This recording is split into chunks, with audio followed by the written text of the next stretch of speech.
Are you interested in learning about how to build wealth for retirement? There's a power within 401ks that you could capitalize on, and we're going to be talking more about that.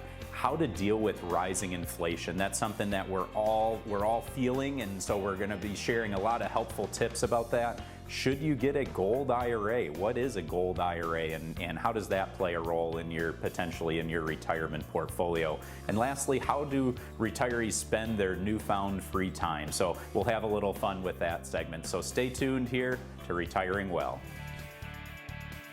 Retiring Well, brought to you by Centennial Wealth Advisory, financial advisors specializing in retirement planning and serving all of Northern Michigan.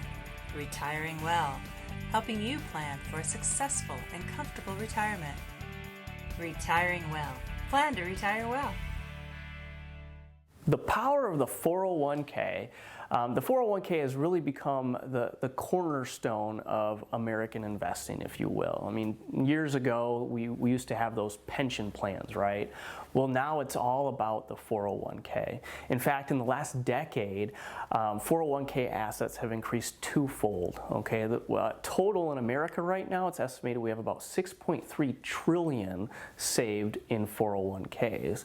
And so with their popularity, it often surprises me that, you know, when people come into the office very frequently, they're not sure how these 401k works, what they offer, the benefits, and so forth. And so today I want to take the opportunity to go over, you know, what these 401ks really are, how they work, what are the benefits and disadvantages, and then what do you do with these things when you retire, okay? So first off, what are these 401ks, okay? And basically what they are is they're employer-sponsored retirement plans. They often have what's called an employer match associated with it. You know, the typical is a 3% match with this. So what that means is that you're taking 3% of your paycheck, you're putting it away in this 401k, and then your employer is going to give you some money on top of that. They'll match it up to that 3%. And that's free money. So if you're not taking advantage of the 401k and that employer match, by all means, take advantage of it. It's free money. You don't want to give that up. Also, within these 401ks, you have sometimes some options with them, meaning you could have a pre-tax 401k or your traditional 401k, but you could also have a Roth component to that as well that you can contribute to, or an after-tax component. Now, with the 401ks, there are contribution limits, so you can't just throw all your money in there, right? So for 2023, the max contribution that you can put into your 401k is $22,500. Now, if you're over the age of 50, you get a little catch-up bonus there, and you can contribute another $7,500 on top of that. So your total 401k contribution for 2023, if you're over the age of 50, can be all the way up to $30,000. So that's great. But how do they work, right? Well, so when you take that money, that 3%, let's say that's what the employer is matching, and that's how much you said you're going to set aside in that 401k. You take that money and that's deducted, okay? That doesn't count as your income, okay? So it goes into that 401k tax-free. And guess what?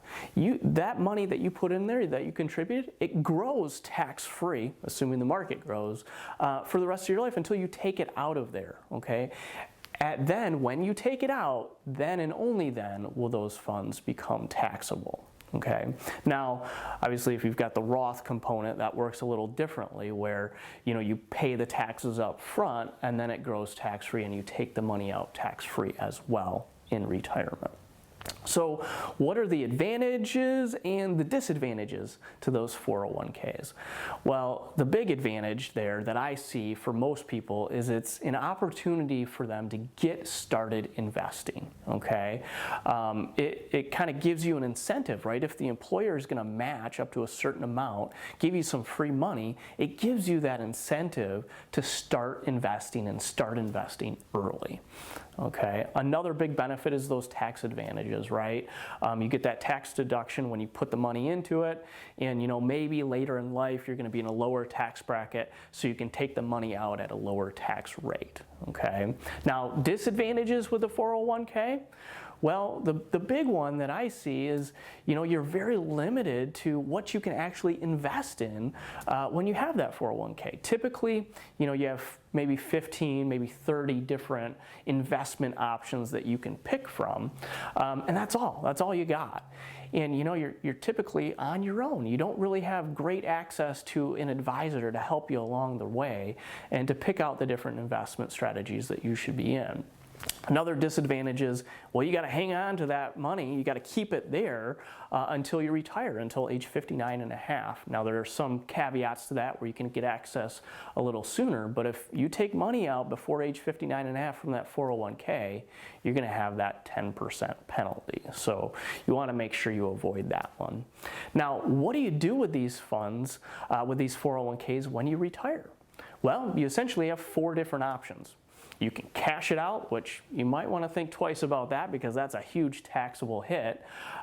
You can roll it over into an IRA, which is what most people do because that opens up the entire investment world to you. You could do a Roth conversion, but again, that would be taxable. And then the final thing you could do is just leave it alone. You don't have to do anything with it. But again, rolling it over to an IRA offers the entire investment world to you. So if you have any questions about your 401k or you're approaching retirement and want to know what your options are, please don't hesitate to give us a call.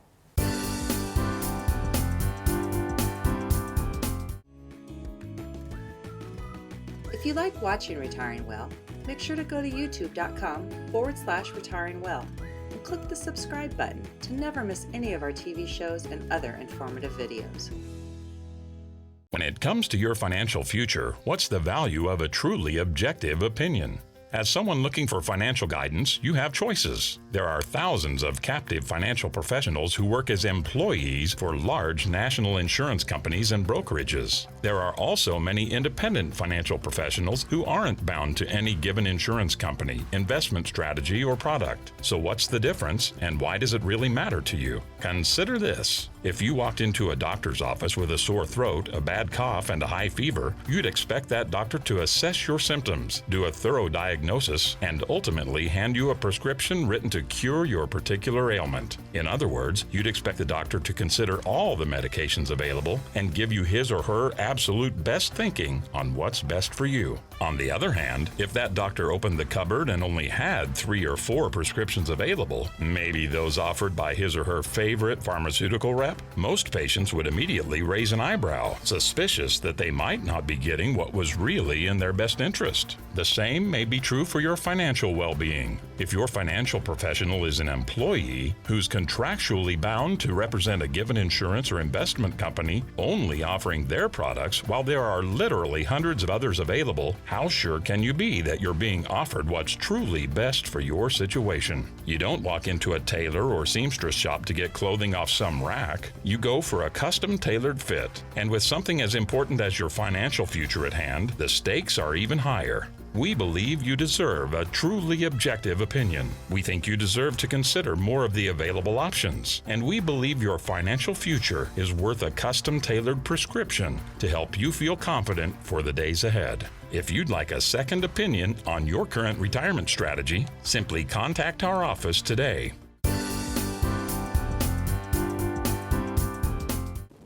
Rising inflation, higher cost at various items that you may be buying, grocery store, gasoline, medical, hospital expenses, all the likes, everything seems to be more expensive today. We've been fortunate over the last many years here that we haven't felt a big pain, generally speaking, across the board with inflation until these last, maybe let's say, couple years approximately. Well, as a retiree, as somebody entering retirement, how can you deal with rising inflation? What are some things to be considering? Well, let's first stop and think of what we can do before this happens. Inflation's a real thing. It comes and goes, right? It rises sometimes faster than others. Sometimes there's deflation, which is rare, but that can happen.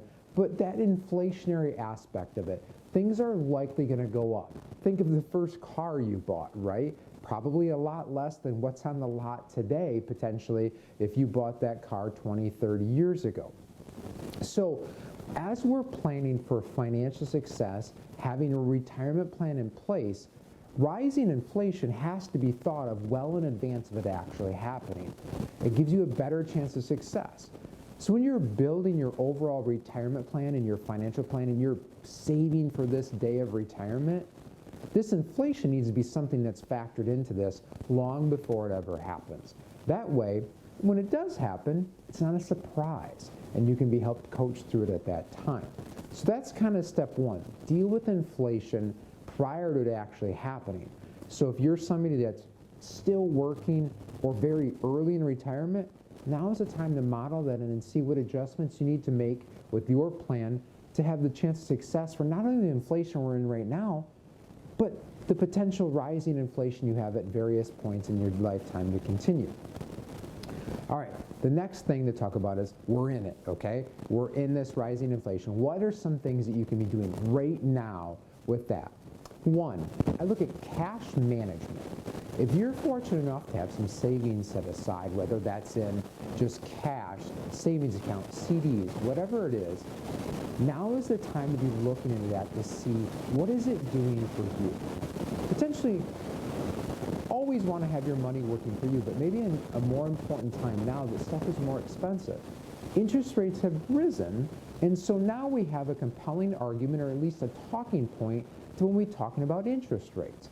What is your money earning for you today? So take a look at that savings account statement, checking account statement, that cash that you have built up, and is it earning you a reasonable interest rate? There's rates across there that are very attractive right now, and you want to make sure you're not missing out on that. There's different spots you can kind of look out there to see a national average of savings rates and stuff like that. And if you're noticing your account's far below that, maybe it's time to make a change. Maybe it's time to talk to your financial institution to see what you can do to improve that so you can make sure that cash is working for you. The other thing is, don't just have a bunch of cash sitting around that's doing nothing, right? So the cash that's truly earning zero right now, you're not keeping up with inflation from that perspective, so make sure it's at work doing something. Okay, expenses. Obviously, savings and growing your money is one part of it, expenses is the other part. If we don't have as much going out, inflation doesn't hurt as bad. So there's certain areas that inflation tends to hurt worse more than others. So are those some of the areas that you find yourself spending lots of money in? Is there things you can trim off the budget that maybe are unnecessary you're not using anymore? I think of there's so many subscription services out there, streaming services, stuff like that. Is there stuff of plans that maybe you're paying for that you're not using anymore, you forgot about, that are maybe hitting a credit card statement or something like that? So make sure you're being aware of that from a budgetary perspective and expenses. Is there little things you can trim off that just are unnecessary anymore, or that have risen more than you see the value in anymore? Debt. Obviously with debt, that can be a big draw on your budget. One thing to think of is variable interest rates. As interest rates rise, it's good for a saver, but bad on the debt side. Credit cards, home equity lines of credits are a couple examples of variable interest rates. If you find yourself having one of those, be cautious about carrying large balances of that, because that interest can really erode that.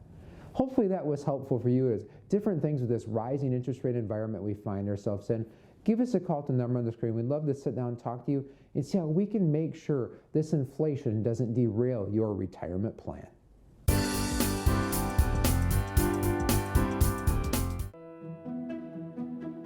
As you are planning for retirement, where's your journey taking you?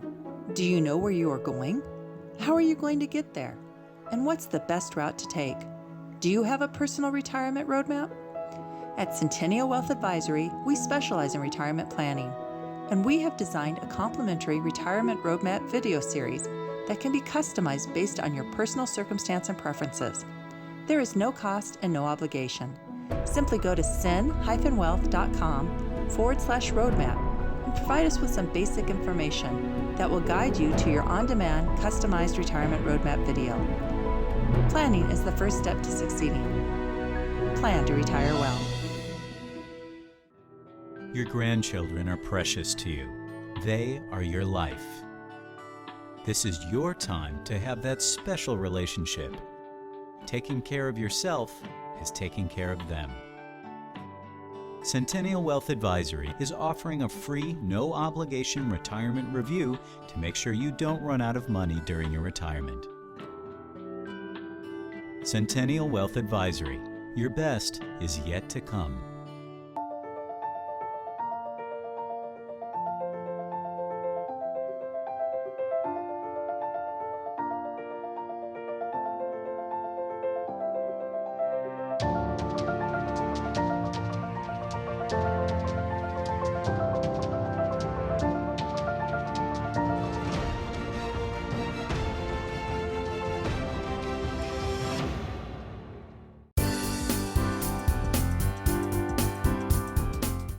A lot of long-term investors will talk about, maybe real estate as a top type of investment option from a long-term perspective. A lot of folks out there will invest in stocks and look at that as, again, a type of long-term investing tool. One of the other options that's out there is gold. That's something that you continually will hear more and more about in advertising. You tend to hear about these investing in gold, and specifically a Gold IRA is what I'd like to share a little bit more with you about that. So this is a specific type of investment tool where you're investing your retirement savings in gold, or it can be other precious metals as well. So within a Gold IRA, you can hold physical gold. It could be gold bars or gold coins, and it could also be silver, platinum, potentially other precious metals. Now, a Gold IRA would have the same contribution limit as a traditional IRA, which is $6,500 in 2023. That would be $7,500 if you're age 50 or older in 2023. And this account is handled through a self-directed IRA, and you want to find a reputable custodian to hold and safeguard those assets for you. And now this could also be a traditional IRA or a Roth IRA, depending on your tax preference.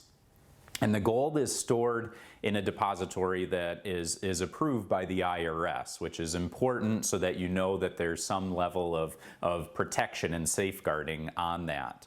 But it comes with its slew of fees that you can imagine. There's going to be different storage fees, insurance costs, there's purchasing costs, shipping, different management charges, and there may be more beyond that you'll want to be paying attention to. Now, gold can be used to diversify a portfolio with the hopes of hedging maybe against uncertainties. That we've seen that in certain times where gold might actually gain in value when other sectors of the market may be falling, and vice versa. So gold can be a long-term saving strategy. There is risk. That is the big thing that you want to be comfortable with and be aware of going into it.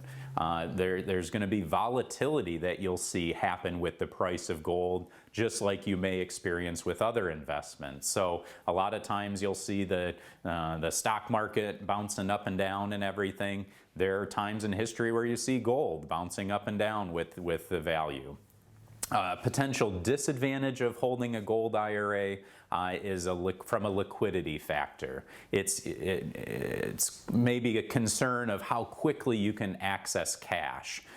You can't just click a button like you can potentially with an investment in the stock market and get your funds within a couple of days. It's going to take some time to sell the gold. There's also going to be different costs involved with selling your physical gold within a Gold IRA. And gold doesn't pay interest or dividends like you might see in a typical stock and bond portfolio. So you're fully relying on a Gold IRA for capital appreciation. You're hopeful that price of gold is going to continue to rise, and that's how you're going to see the most earnings happen within that holding. And before you proceed with a Gold IRA, we encourage you to do your research and truly determine if gold is going to be the right fit for you. You want to make sure that you're comfortable with the risk that's involved within that, and that you're specifically going into it, maybe looking at it from a long-term investment perspective and wanting to hold that physical gold. An alternative option to holding a gold IRA might simply be investing in gold exchange traded funds, where you're tracking the price of gold on a day-to-day basis, but again, you would have the liquidity factor where you could sell that exchange traded fund and get the cash out within a short time frame. So if you're looking at your portfolio and you're questioning, okay, what do I do next? Maybe I'm interested in this. I want to learn a little bit more. We'd encourage you to give us a call. We're happy to sit down with you for no cost, no obligation, second opinion, and ultimately see if we can help you plan to retire well. We're just thrilled that we had another great day. We really have good luck when it comes to weather, and we have extremely good luck when it comes to support from the community. Centennial Wealth just has been a solid supporter right from the get-go, and we can't thank you enough for all that you've done for us, and we speak on behalf of the vets. Thank you very much. It's been a great pleasure working with everybody here at Lock and Heath. They provide a great venue for us, and we get a lot of support because of Lock and Heath.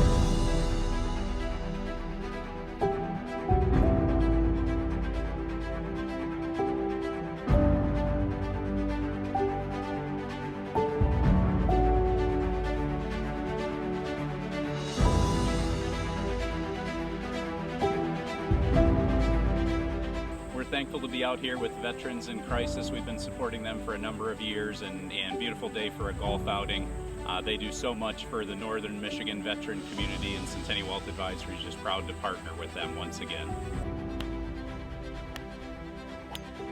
Hey, we're out here on a beautiful day at the Veterans in Crisis Annual Golf Memorial. You know, here at Centennial, we love to support our veterans. They led the way to give us the freedom that we have, and we're forever indebted to them. This is an awesome opportunity to help sponsor a program that helps our veterans all across Northern Michigan. So we have a beautiful day and are gonna have a great time golfing.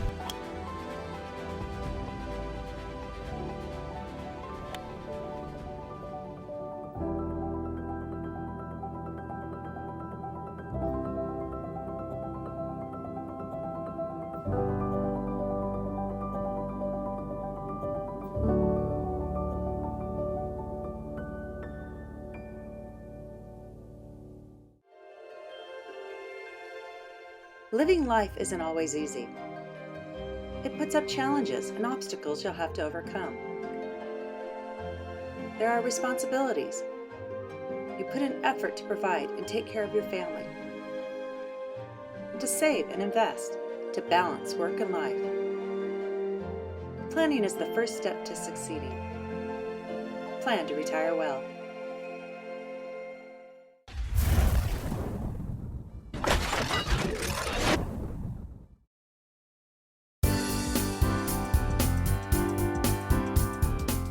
Hey, welcome to this segment on how retirees are spending their newfound freedom.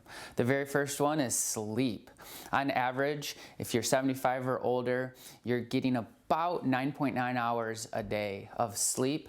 That time includes, bathing, dressing, and relaxing as you get out of bed. If you're younger, you're the only one that gets a little bit more time. On average, people that are 25 or younger are getting about 10 hours of sleep and that personal time.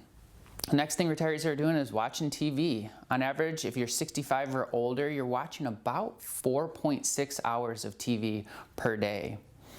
The other range of ages from 25 to 44, you're watching about 2 hours a day of TV. And then as you're preparing for retirement, that age group from age 55 to 64, you've increased a little bit to about 3.3 hours a day. The next one, home maintenance. If you're 65 or older, you're spending about 2.5 hours a day working around the house, working around the yard, making it look just right, finishing those projects that you had started but you never finished because of working. The next one is working. So surprisingly, people age 64 to 75 average about 1 hour a day at work for pay. What does that work look like? maybe not the traditional kind of work that you might be used to. These would be like arts, building crafts, going to garage sales and selling that stuff. You might be maintaining a rental property, but you're averaging about 1 hour a day and getting paid. Meals. This is a big change because now you have extra time and freedom. You get an extra cup of coffee. You get that sense of relaxation. Right now, the average retiree is spending about 1.3 hours a day around mealtime and dining. This does increase as you get older. You get more time to just sit and relax and enjoy that conversation that you might be having. The next one would be shopping. People between the ages of 54 and 74 spend about 40 minutes a day shopping online, in person, or on the phone. They get a little bit of extra time to find that stuff to need. Volunteering. Retirees will volunteer on average of about 30 minutes a day, whether it's at a nonprofit or maybe it's a civic duty that they're doing. It's about 30 minutes a day that they're spending. Reading. This is a time where now that all the distractions and maybe stress of life and work go away, if you're 75 or older, you're spending about 41 minutes a day reading. Now that compares to about 16 minutes per day for the overall population. Surfing the internet. Retirees spend about the same time as the overall population, and it's about 15 minutes a day communicating, whether it's via phone or over the actual internet, mail, email, and so forth. One thing that I always laugh at is when my dad will say, "Hey, did you see my Facebook post?" And I'm like, "I didn't even know you knew how to use Facebook." And no, I didn't. Just tell me about it. The next one is socializing. You know, retirees spend about 30 minutes a day socializing face to face. And if you're 75 or older, that doubles to about 1 hour a day that they're spending just having those good human connections of conversation. Relaxing. The retirees are learning how to relax. They are fortunate to have more time to do that, and they're spending about 30 minutes a day just sitting there and doing nothing. This last one is one that I thought was pretty interesting. It comes to exercise. Now, the time spent exercising accounts for about 17 minutes per day for those age 65 and older. I thought it would be a lot more, but I think what happens is it's just like what's happening in my own life, where when my wife will ask me if I'm going to be exercising, I just simply tell her, "Yep, I'm starting tomorrow." Hey, I hope you enjoyed this. Thanks for watching.